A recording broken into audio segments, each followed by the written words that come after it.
Please be advised that the information you are about to view is overwhelmingly significant. We offer no conclusions, but simply present the evidence and let you, the viewing audience, draw your own conclusions. It is vital that we also mention that the footage you are about to view comes from many of the largest news agencies in the United States who covered the events which unfolded on September 11, 2001. Efforts were made to contact these news agencies and obtain releases for the footage to which we draw attention. However, most of our attempts were unsuccessful, as we were informed that no licenses would be granted.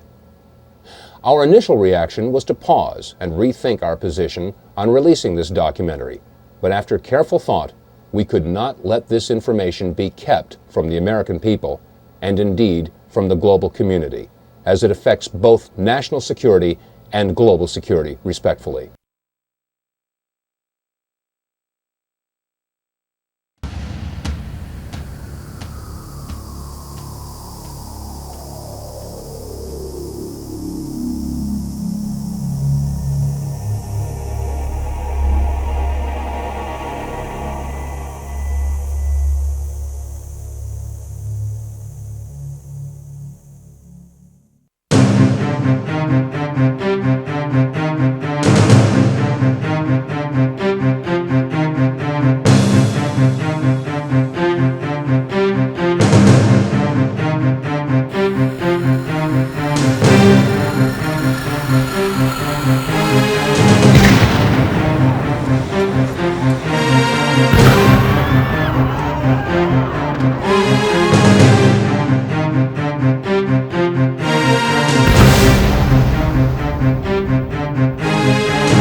May God bless the victims, their families, and America.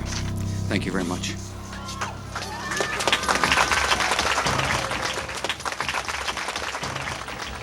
It's been said that all truth passes through three stages, the first stage being denial, the second stage being violent opposition, and the third stage being widespread acceptance as common knowledge. Well, as you view this documentary, keep in mind that people watching will probably fall into one of those three categories. One group of people will absolutely deny that what they're seeing could possibly be true. The second group of people will be violently opposed to this kind of information being released, and they'll do everything that they can to discredit the messenger rather than pay attention to the message. And yet there will probably be a third group of people that will sit back in their easy chair and say, "I'm not surprised, I knew it all along." With this in mind, let's begin by playing a little word association. I'll say a word, and you think of the first word that comes to mind. Conspiracy theory is what most people think of. We've all been conditioned to associate the word theory with the word conspiracy, because after all, no conspiracies could possibly be true. They're all just theories, aren't they? Well, in the phrase conspiracy theory, there are two words. The first word, conspiracy. The second word is the active word, theory.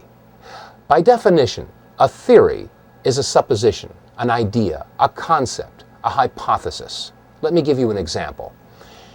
In theory, if I purchase a raffle ticket, I could win a prize. Now, as long as I don't purchase a raffle ticket, my win is theoretical. But once you purchase a raffle ticket, the win is no longer a theory, it becomes a possibility. And the more raffle tickets you purchase, the more possible and eventually probable the win becomes. Such is the case with a conspiracy theory. As long as there is no evidence, it is a conspiracy theory. But once you have a piece of evidence, no matter how flimsy or circumstantial it may be, it becomes a possibility. And the more evidence that is gathered, the more possible and eventually probable the conspiracy is. You'll be looking at evidence in this documentary, and it will be up to you to decide if this is a conspiracy theory or indeed a conspiracy. Let us never tolerate outrageous conspiracy theories concerning the attacks of September the 11th, malicious lies that attempt to shift the blame away from the terrorists themselves, away from the guilty. On September 11th, 2001, 4 events occurred within an hour and 15 minutes of one another. The first event occurred at 8:45 Eastern Standard Time when American Airlines Flight 11 hit the North Tower of the World Trade Center. And then 18 minutes later, at 9:03 Eastern Time, United Airlines Flight 175 slammed into the South Tower of the World Trade Center. And then at 9:43, it was reported that American Airlines Flight 77 had hit the Pentagon. And then finally, at 10 o'clock Eastern Time, United Airlines Flight 93 crashed in Shanksville, Pennsylvania. Now, unless this is one incredible coincidence, is it not safe to assume that all 4 of these events are inescapably married to one another?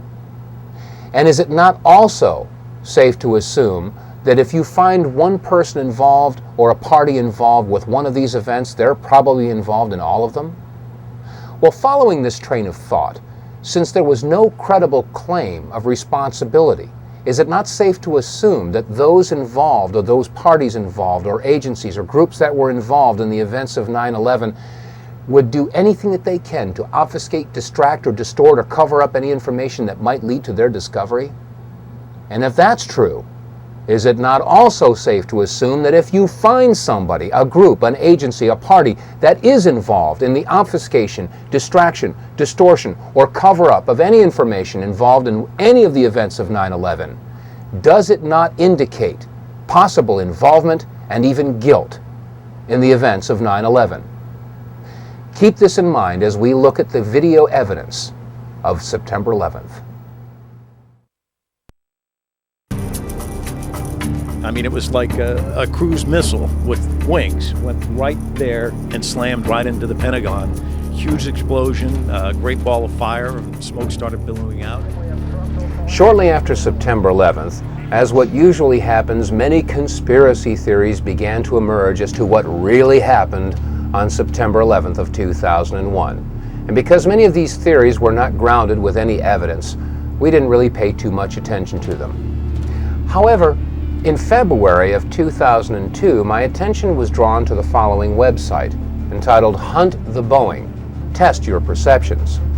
Now, the original website was completely in French and was released by the French and drew some very serious questions as to what had really happened at the Pentagon. I mean, after all, we had all seen the big hole that was created by the 757 that had slammed into the Pentagon at 9:43 on September 11th. But some of the photographs that were shown on this website raised very serious questions as to whether or not that's exactly what had happened. Some of these photographs showed a smaller hole, and in some cases showed that there was no way that a 757 could have created this damage. So we began our own investigation, and that started by taking a look at some of the magazines that we all saw at the supermarket checkout stands shortly after the events of September 11th. As I began poring through the photographs, I had one goal in mind, and that was to prove the French wrong with their website Hunt the Boeing. After all, there must have been some photographic evidence that showed that a 757 had hit the Pentagon. But as we went through all these photographs, we could find no pictures whatsoever showing a tail, a nose, a fuselage, wings, engine, wheels, luggage, seats, nothing. There were no photographs showing any recognizable wreckage from a 757. Furthermore, when you look at the size of the hole at the Pentagon, it was approximately 65 feet across, and the height of the Pentagon is approximately 73 feet. From wingtip to wingtip, a 757 is 124 feet 10 inches. From nose to tail, a 757 is 155 feet and 3 inches in length, and the height is 44 feet and 6 inches. However, when you look at the hole at the Pentagon, you'll find that it's only approximately 65 feet across. How does a plane of those dimensions fit into a hole only 65 feet across?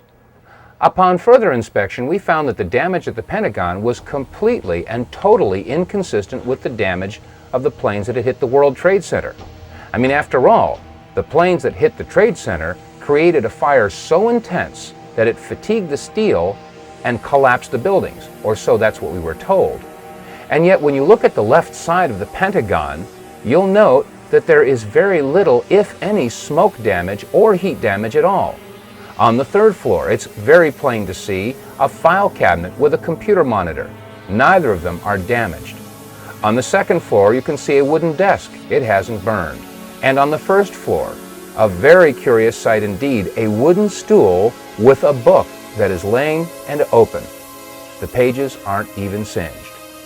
Now, each of the planes involved in the September 11th attacks had embarked upon transcontinental flights, which means that they had a majority of their fuel left over when they hit their respective targets.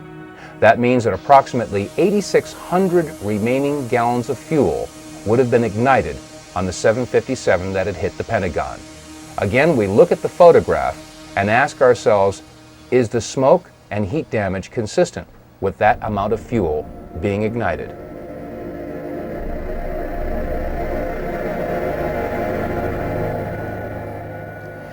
Ms. Therese Sagnier, a certified environmental specialist and a member of the Environmental Assessors Association, sent us the following letter after a brief conversation we had on the telephone.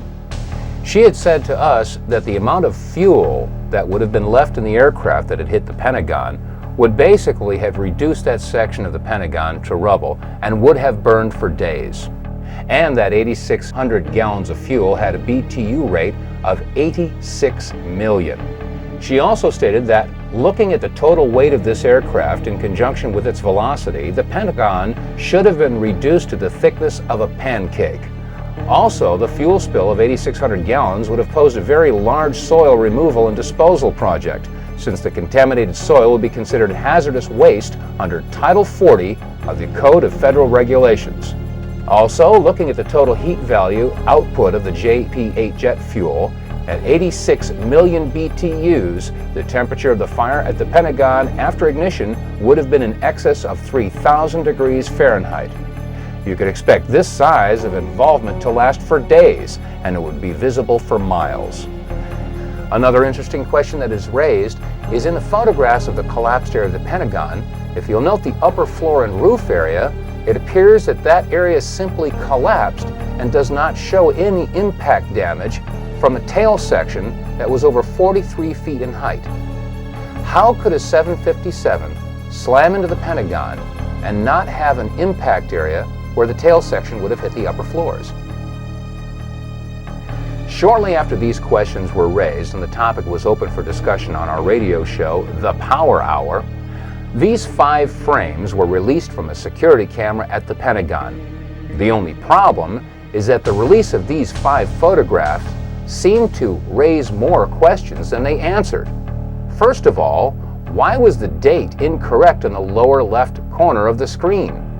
Second of all, they really didn't show that there was a 757 that had hit the Pentagon. And thirdly, many people asked, is this the only security camera that was on at the Pentagon? The Pentagon. This is the nerve center for the United States military, supposedly the most secure building in the country. And this is the only video footage that was available of the most heinous attack ever recorded at the Pentagon? Where were all the other security cameras aimed?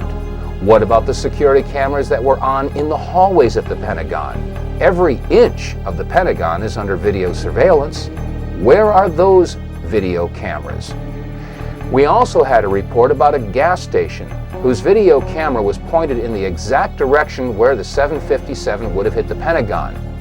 Shortly after the event, it was reported that federal officials showed up at that gas station and confiscated that footage.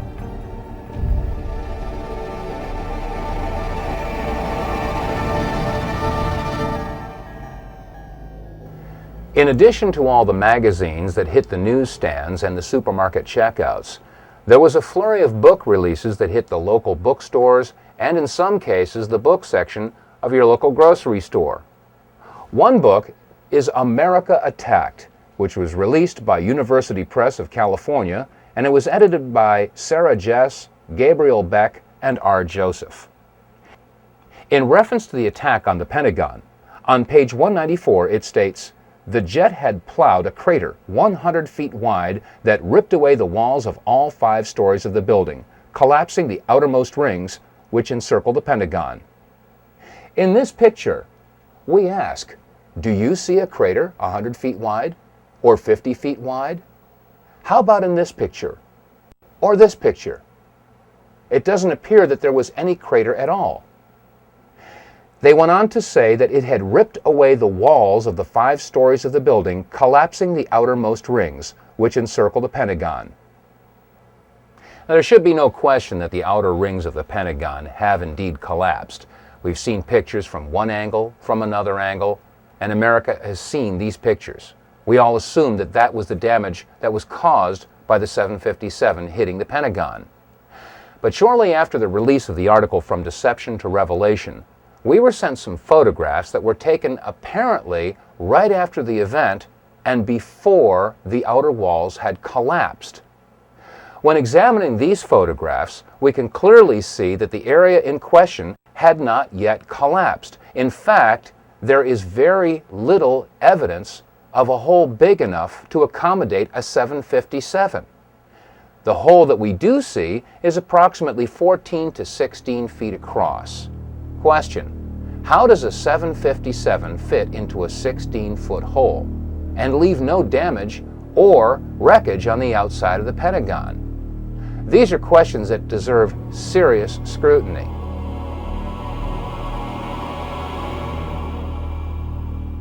Let's take a look at some of the photographs that were taken before the outer wall of the Pentagon collapsed.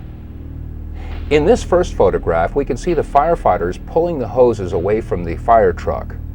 In the foreground, we can see wire spools that were left on the front lawn of the Pentagon. After all, this section of the Pentagon was under renovation. We'll use these wire spools as reference points. Also, to the right of those wire spools and on the face of the Pentagon, we can see that some concrete facing has broken away. We'll also use this as a reference point as we examine these photographs. Now, to the left of that area where the facing has broken off, we can clearly see that the Pentagon has not yet collapsed. There are some flaming areas, and that area appears to be the only section where there is a hole approximately 14 to 16 feet. Question: how does a 757 fit into a 16-foot hole and leave no wreckage on the front of the building? We can also see that the roof of the building does show fatigue, but has not yet collapsed. In this photograph, an astonished onlooker sees exactly what we're seeing. The Pentagon had not yet collapsed. And again, there is no sign of any wreckage whatsoever. No tail, no fuselage, no wings, no wheels, no engines, no seats, no luggage, nothing on the outside of the Pentagon. Pentagon roofline is clearly visible, and again, it is under fatigue, but it had not yet collapsed. As we examine this next photograph, let's take a good close look at the lower left corner. You'll see engine 331 from the Metropolitan Washington Airport Authority, and we contacted the fire chief from this engine company. Chief Plower agreed to come on our radio show along with 2 of his firefighters, but 1 hour before airtime, they canceled. We were told that the 2 firefighters had been placed on indefinite leave. When we look at this photograph, we can see that the fire retardant foam is being sprayed on the front of the Pentagon, and again, the area in question had not yet collapsed. And you can see right in the center of the photograph a big area where some of the concrete facing has broken away, and it appears that this is the only major hole in the front of the Pentagon. Again, is this hole big enough to accommodate a 757? And where is the wreckage? In this photograph, we again see engine 331 and fire retardant foam being sprayed on the front of the Pentagon. Note clearly in the center of the photograph, we see the upper floors of the Pentagon, again, yet to collapse, but Also notice that there does not appear to be any damage to these upper floors. Question: if the height of the Boeing 757 was 44 feet 6 inches, there should have been some point of impact in these upper floors, and yet when we look at these pictures, there doesn't appear to be any impact whatsoever in the area where the tail should have hit. And again, there is no wreckage visible on the front of the lawn. Now, while these photographs were being taken, videographers from several different networks were on the scene to capture the firefighters in action as they battled the blazes at the front of the Pentagon. Jim Angle is joining us now from Washington. Jim, what can you tell us about that fire outside the Pentagon? Jim Angle, are you with us? I can tell you first that the roads around the White House, the streets around the White House, were blocked seconds ago. Members of the Uniform Division of the Secret Service ran out to intersections and started diverting traffic. There are emergency vehicles on almost every block around the White House. The road south of the White House has also been blocked. And as you know, the White House is being evacuated. Federal employees are standing on the street corners in and around the White House, having left the building for fear of another attack. As you come into Washington from Virginia, about 2 miles from the Pentagon, you can see the smoke billowing up from the building. Huge clouds of smoke. So much so that commuters coming into town have pulled over to the side of a busy freeway, what is ordinarily a busy freeway, and are sitting, watching in amazement as the symbol of the United States Defense Establishment goes up in smoke. So there is an amazement all over Washington. People are not sure what to think. You've got a lot of federal employees standing around in this area watching as the streets are blocked off and emergency vehicles rush to and fro. We're not sure what they are up to, but clearly there is concern about the safety of them. What could have caused this type of damage? What could have caused a 14 to 16 foot hole and pierced 3 of the rings of the Pentagon? Keep in mind that each ring of the Pentagon has an outer and inner wall, each wall approximately 18 inches thick of steel reinforced concrete. That means that each ring consisted of 36 inches or 3 feet of steel reinforced concrete for a total of approximately 9 feet of steel reinforced concrete. Question: could a 757 have pierced 9 feet of steel reinforced concrete and left a 14 to 16 foot hole and no wreckage? If not, what could have created that type of damage? On our radio program, The Power Hour, we have a lot of veterans and military experts that listen in, and many have called up and agreed that it could not have been a 757 that created that damage, but in fact had to be something else altogether. What could have caused that damage? Some call it a bunker buster or a missile.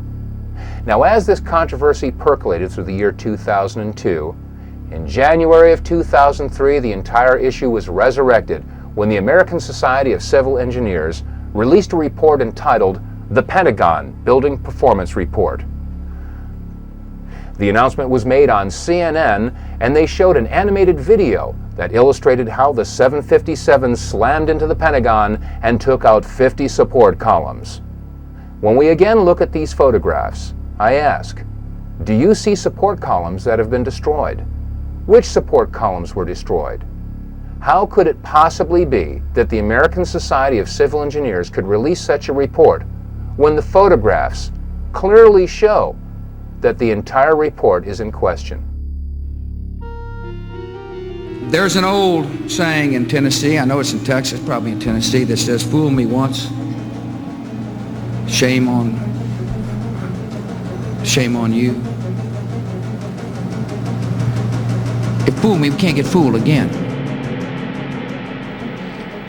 You know, there are those that see these pictures and hear this information for the first time, and they inevitably ask the question, well, if the plane didn't hit the Pentagon, where did it go? The answer is, I don't know where it went. For all I know, it could be sitting in 200 feet of water in the Atlantic Ocean. But then again, I didn't say that Flight 77 hit the Pentagon. That was NBC and CBS and ABC and CNN and Fox and all the other news agencies. The question should be, If Flight 77 hit the Pentagon, then where is it? And let's keep in mind that if we do find someone, a group, or an agency that is involved in the obfuscation, distraction, distortion, or cover-up of any information about any of the events of September 11th, does that not indicate possible involvement and even guilt in the events of September 11th? Now let's move on to what happened in New York City on the morning of September 11th.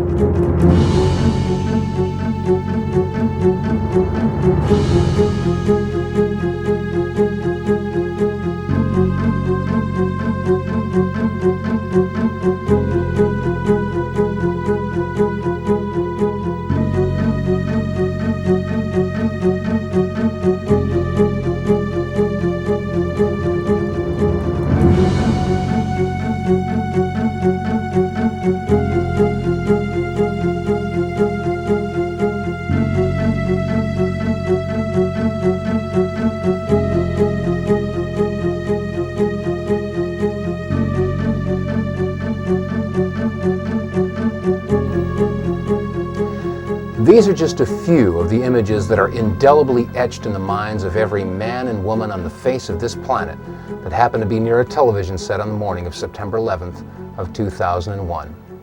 Most of us will never forget where we were and what we were doing on that day. Now, right after September 11th, many conspiracy theories began to arise to try to explain how and why the towers came down. Well, this is no different than any other major event in history, from the assassination of John F. Kennedy to his brother Robert Kennedy, and from the assassinations of Martin Luther King and John Lennon to the explosion in Oklahoma City that destroyed the Murrah Building in 1995 and the downing of TWA Flight 800. All of these were followed by conspiracy theories to try to explain these events. Well, on September 11th, there was a lot of discussion about explosions that went on around the building and in the building. Some of these reports were televised, but only once. Let's take a look at some of these reports and review what had happened on September 11th.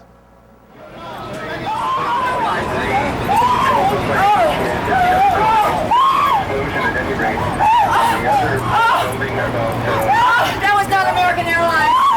That was not an American Airlines. Center in that videotape. Mark Bernbach, a Fox employee, is on the phone with us. Mark witnessed this from what we understand. Mark, were you close enough to be able to see any markings on the airplane? Hi, gentlemen. How you doing? Yeah, there was definitely a blue logo. It was like a circular logo on the front of the plane, towards the definitely towards the front. It definitely did not look like a commercial plane. I didn't see any windows on the sides. Mark, if what you say is true, those could be cargo planes or something like that. You said you didn't see any windows in the side? I didn't see any windows on the sides. I saw the plane flying low. I was probably like a block away from the subway in Brooklyn, and that plane came down very low. And again, it was not a normal flight that I've ever seen at an airport. It was a plane that had a blue logo on the front, and it did not look like it belonged in this area, to be frankly about it. I mean, that's not an accident. That was not American Airlines. The entire top of the building just blew up. The second explosion and another explosion. We have a report now of a fourth explosion at the Trade Center. There has just been a huge explosion. It almost looks like one of those implosions of buildings that you see. We heard a very loud blast, an explosion. Not clear now is why this explosion took place. Do you know if it was an explosion or if it was a building collapse? To me, it sounded like an explosion. But it was a huge explosion. I saw the two buildings. I'm thinking it was a bomb because two of them. This is actually, we believe, debris from one of the planes that hit one of the towers on the World Trade Center. The FBI is here, as you can see. They had roped this area off. They were taking photographs and securing this area just prior to that huge explosion that we all heard and felt. In the September 24th, 2001 edition of People magazine, on page 34, an interview with Louis Cacciola, a 51-year-old firefighter assigned with Engine 47 of Harlem, New York, had this to say. "We were the first ones in the second tower after the plane struck. I was taking firefighters up in the elevator to the 24th floor to get in position to evacuate workers. On the last trip up, a bomb went off. We think there was bombs set in the building." Well, Louis Cacciola isn't the only firefighter who claims that there were explosives or demolition charges going off in and around the World Trade Center. We made it at least 2 blocks, and we started running. Floor by floor, it started popping out. It was if they had detonated. If they were planned to take down a building. Boom, boom, boom, boom, boom, boom, boom. All the way down. I was watching. Now, we've seen numerous reports of explosions, bombs, possible demolition charges, a pancake collapse of the towers. But have we seen any footage, anything that might support these particular allegations? And these allegations come from firefighters and officials that were at the scene and were in a position to know.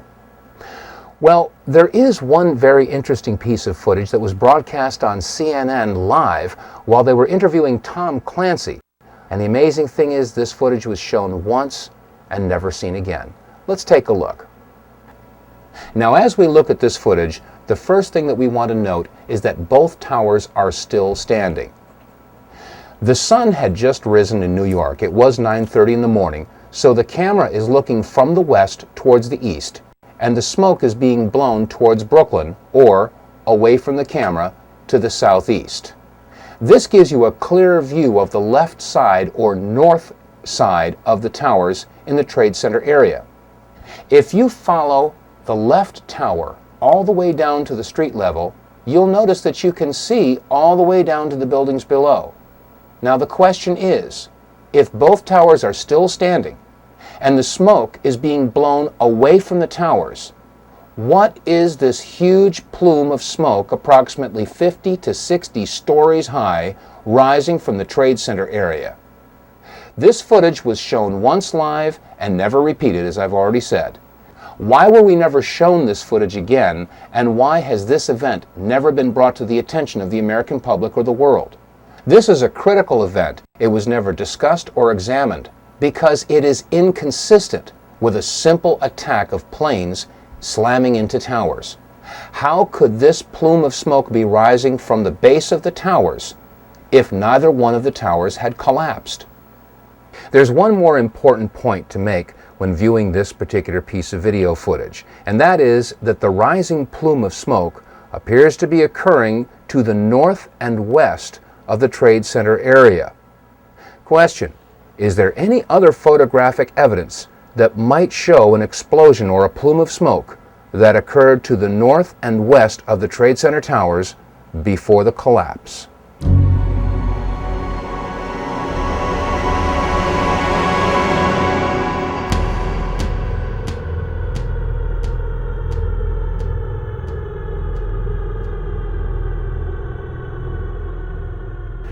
We've heard eyewitness accounts and testimony from fire officials that indicate that there were bombs, explosives, possibly detonating charges that were utilized in the collapse of the World Trade Center buildings. Is there any reason to believe that detonating charges were utilized in the collapse of the North Tower, the South Tower, or Building 7? One firefighter did say, boom, boom, boom, boom, boom, that's how it went down. And many of the television reporters reported that as the buildings collapsed, both the North Tower and the South Tower and Building 7, they all appeared to come down just like a controlled demolition. Let's listen to a clip from Larry Silverstein. He was the lease owner of the World Trade Center as he gave an interview on PBS. I remember getting a call from the fire department commander telling me that they were not sure they were going to be able to contain the fire. And I said, you know, we've had such terrible loss of life. Maybe the smartest thing to do is pull it. And they made that decision to pull, and then we watched the building collapse. About an hour ago, World Trade Center building number 7 collapsed, a 42-story building, weakened by the devastation that had occurred earlier today. We've all seen controlled demolitions on television. Office buildings, sports stadiums, all brought down by controlled charges. And these charges and controlled demolitions take weeks of planning. They have to bring in experts and do a structural analysis of the buildings, study which beams, which girders have to have charges placed on them, and then a team of explosive experts has to come and set the charges, wire them all together in sequence. And then, finally, after everything is clear, they let the building go, or pull it. Are we to believe that 8 hours after a surprise attack in New York City, they were able to pull Building 7? How is this possible had it not been planned in advance? And if they did have planned detonation charges in place in building number 7, is it possible that there were charges in building 6, or 5, or 4, or the North Tower, or the South Tower? We made it at least 2 blocks, and we started running. Floor by floor, it started popping out. It was if they had detonated. If they were planned to take down a building. Boom, boom, boom, boom, boom, boom, boom. All the way down. I was watching it and running. Just ran. Ladies and gentlemen, so far we've seen that we were deceived, if not flat out lied to, about many of the events of September 11th. From the controversy about whether or not Flight 77 actually hit the Pentagon, to whether or not there were bombs or explosives or detonating charges utilized in any of the buildings that collapsed in the World Trade Center. And also Larry Silverstein making the admission that when it came to Building 7, they made the decision to pull it. And now we come to the main events of September 11th, North and South Towers being hit by airliners that were supposedly hijacked by terrorists. Let's take a look at some of the clips that we've all seen over and over again.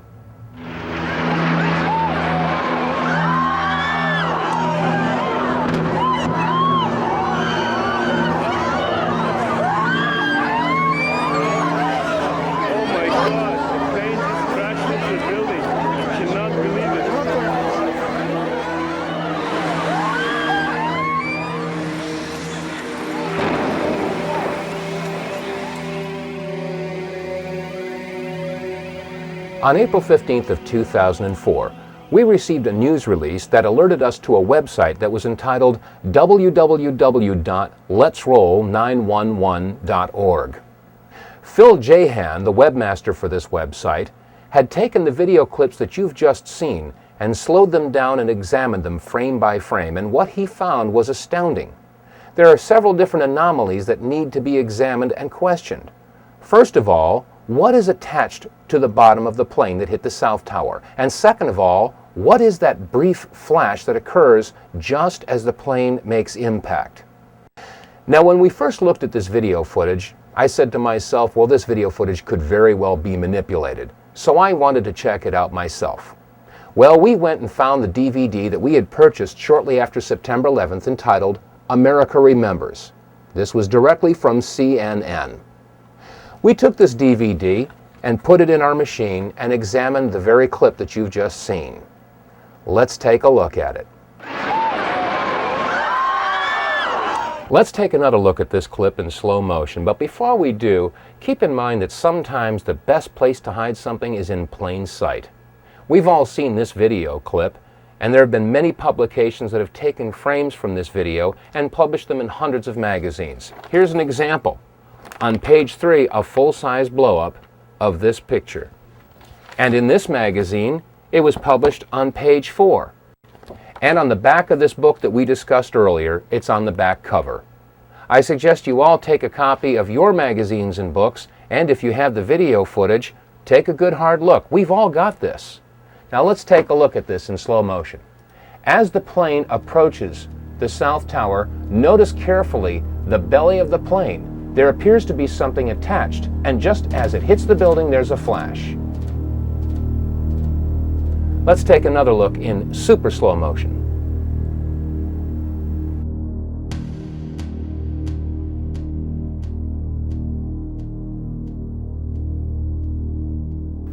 Now let's take another good hard look at this video footage. As the plane approaches, it is irrefutable that there is something attached to the bottom of this plane and a distinct flash as it makes contact. Now there are some that would say that this is a trick of light, a reflection. Well, let's keep in mind that if you hold a mirror in your hand and reflect the sun's rays, that reflection only goes where you aim that reflection. So a reflection should only be seen from one particular angle. Let's take a look at this event from another angle. And now let's take a look at it again from a third angle. And now let's take a look at it one more time from a fourth angle.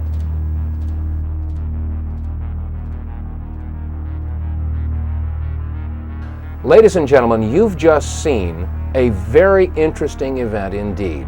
Not recorded by one, but recorded by 4 different cameras from 4 different angles. There can be no doubt that this is not the result of a reflection of any sort, but in fact, was a flash caused by an explosion, a detonation, a missile.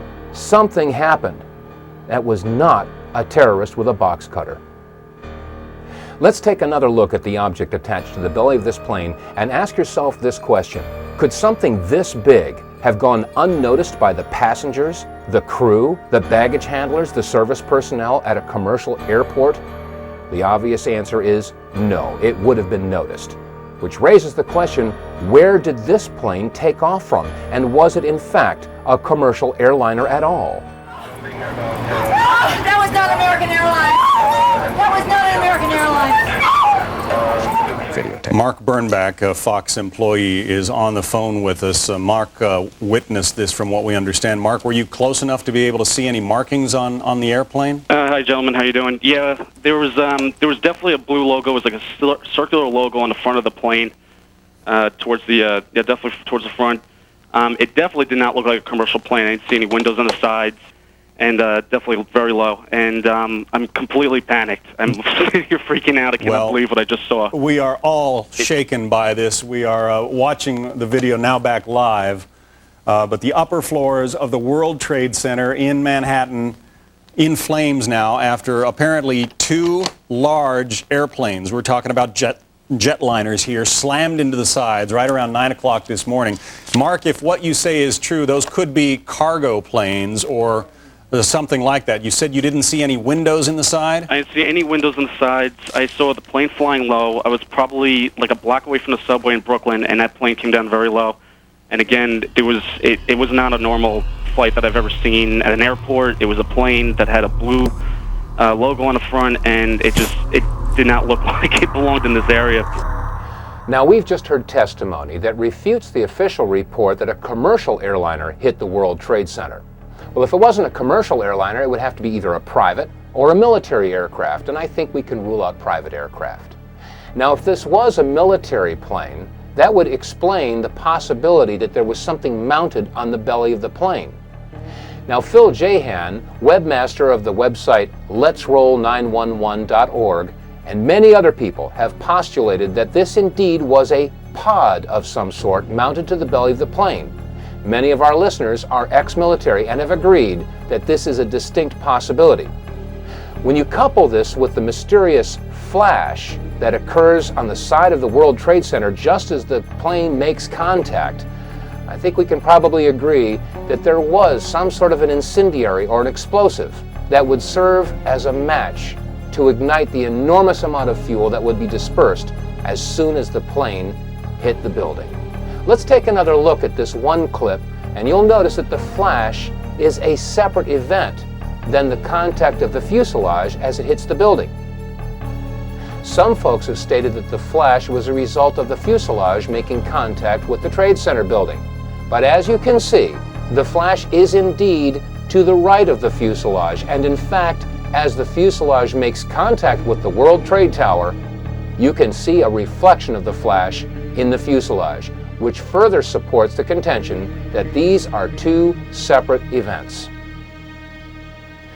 Admittedly, what we've seen so far in this presentation is disturbing to say the least.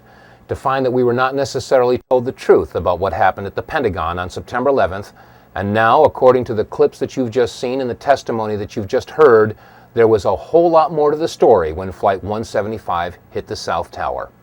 Well, I needed more information. I needed more evidence that showed that there was something else going on September 11th. And the only way to get more information was to go to the first plane, Flight 11, the American airliner that hit the North Tower. The French filmmakers, the Naudet brothers, were in New York City doing a documentary about the New York City firefighters. And this clip is the only known footage of the first plane hitting the first tower.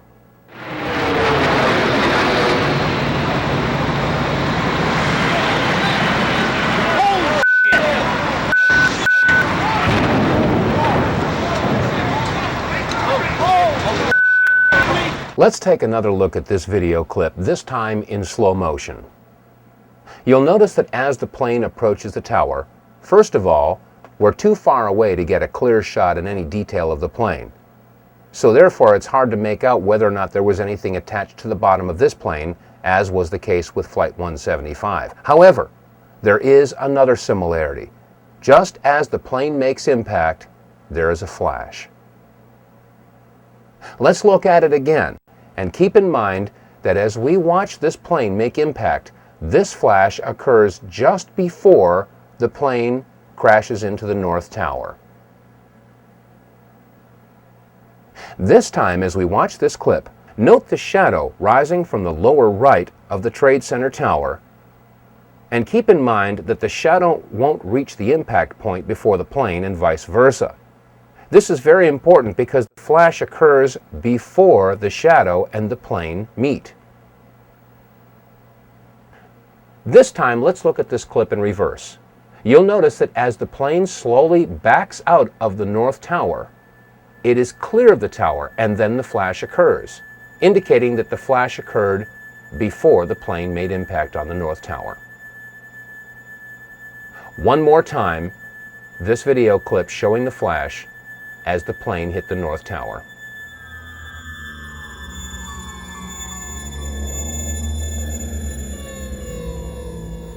Now, this video clip that we've just examined came again from the Naudet Brothers documentary that was being filmed in the streets of New York City on the morning of September 11th.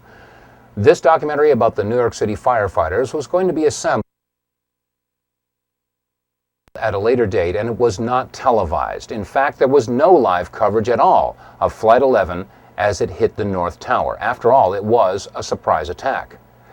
So if there was no live television coverage of the first plane hitting the first tower, how do we explain the following comment from George Walker Bush? What was the first thing that went through your head when you heard that a plane crashed into the first? Well, I was sitting in a schoolhouse in Florida. I'd gone down to tell my little brother what to do, and you can go ahead and sit down. Just kidding, Jeb. And it's the mother in me. Anyway, I was sitting there, and my chief of staff, well, first of all, when we walked in the classroom, I had seen this plane fly into the first building. There was a TV set on, and you know, I thought it was pilot error.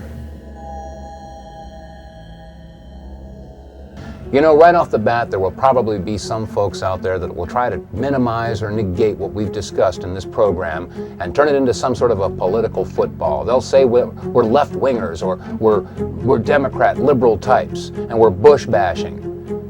Nothing could be farther from the truth. Let's not forget that it was under the Clinton administration that we launched a missile attack in Afghanistan and Sudan to destroy what turned out to be an aspirin factory because they had bad intel that they were manufacturing chemicals. It's happening again, folks. It has nothing to do with liberal versus conservative, or Democrat versus Republican, or right versus left. It has everything to do with right versus wrong. In the beginning of this program, we played word association, if you recall. The term was conspiracy theory. Now, you've seen enough evidence in this presentation to know that we are dealing now with a conspiracy. There is plenty of evidence to support it. The conspiracy theory, in fact, is the idea that Osama bin Laden had something to do with the attacks of September 11th. Let's not forget that on September 23rd of 2001, Condoleezza Rice, National Security Advisor, had stated that they had evidence that linked bin Laden with the terrorist attacks and that they would release that evidence in due time. Well, America and the world are still waiting for that evidence. And in that time since September 11th, we've launched not one, but two wars in Afghanistan and Iraq based upon no evidence or a conspiracy theory. Our war is against evil, not against Islam. We don't hold any religion accountable. We're fighting evil. What we've seen on this video should give us all cause to stop and rethink everything that we've been told about September 11th. The media and our government have relentlessly pounded into Americans' minds that it was terrorists wielding box cutters that were responsible for the attacks in America on September 11th. And now, after seeing this video footage, we realize that it couldn't possibly have been a terrorist in a box cutter that would have created the flashes on both the North and South Tower. Nor could it have been a terrorist with a box cutter that had that attachment to the bottom of Flight 175. There is one truth that's come out of this, though, and that is that there is a war on freedom. But the war on freedom isn't being waged by those that they say it is. After all, how many of your freedoms have been legislated away by Osama bin Laden or the Taliban or Al-Qaeda or Saddam Hussein? The answer is none. Your freedoms have been legislated away by the very people who take oaths to defend your freedoms. Republicans and Democrats alike. Your Congress, your Senate, your President. There is a war on freedom. And now, thanks to the Homeland Security Bill, the Patriot Act, the Terrorist Bill, the Model States Emergency Health Powers Act, we have thumb scanners and retina scans and face recognition, metal detectors. At the airports, we have body scans and body cavity searches. Yes, there is a war on freedom.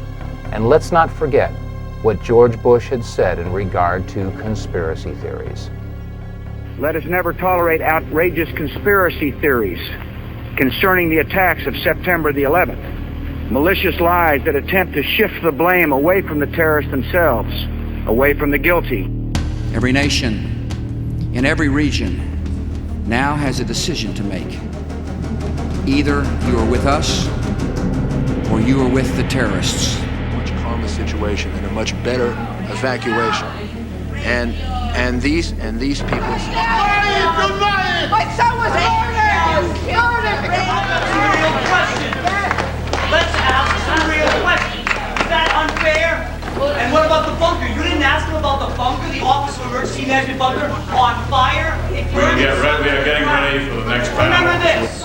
Your government funded and trained Al-Qaeda. Repeat it again. Your government funded and trained Al-Qaeda.